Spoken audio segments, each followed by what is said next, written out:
open.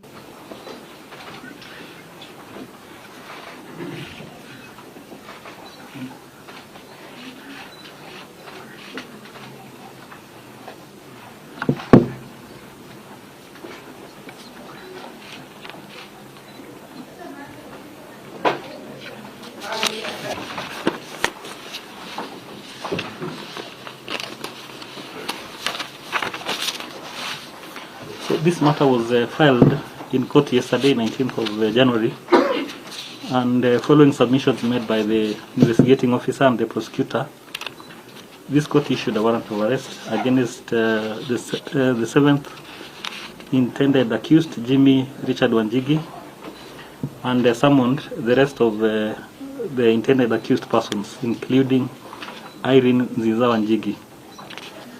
They were to appear in court on 24th of January this year. This morning, the seventh intended accused was presented before this court pursuant to the warrant of arrest issued yesterday, and the prosecutor indicated that the warrants were effected yesterday afternoon. She indicated that she was ready to take plea after substitution of the charges.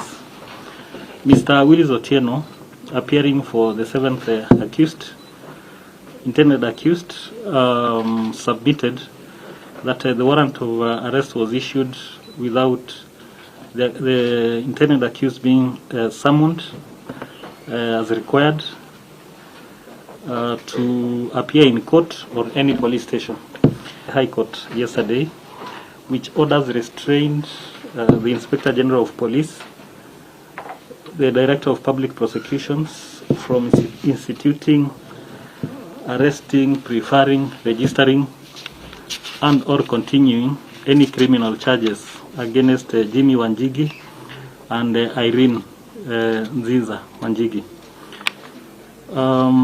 in reference to parcel of land known as reference number 1870/11/200, comprised in grant registered as IR number 65800/1. Mr. Otieno submitted that in breach of the said order, the police effected the arrest and in the process caused some damages of over 10 million shillings. He asked the court to order the release of Mr. Wanjigi, who had been brought to court. The officers who effected the arrest were not aware of the High Court order,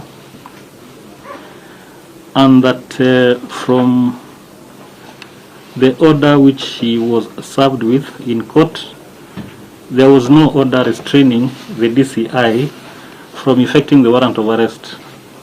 She, however, acknowledged that the orders of the High Court take precedence over this court and indicated that they would not proceed in light of the High Court order.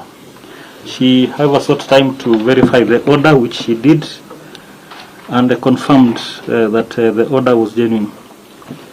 So in light of the submissions by the parties herein, it is noted that the High Court in petition number E020 of 2022 issued conservatory orders barring the arrest, preferring charges, and continuing any criminal charges against Jimi Wanjigi and Irene Nziza Wanjigi.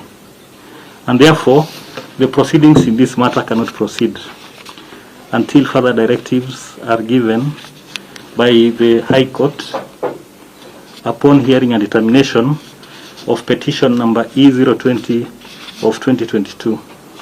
I do hereby lift the warrant of arrest against the seventh intended accused, Jimi Wanjigi, and direct that I be set free and released from custody.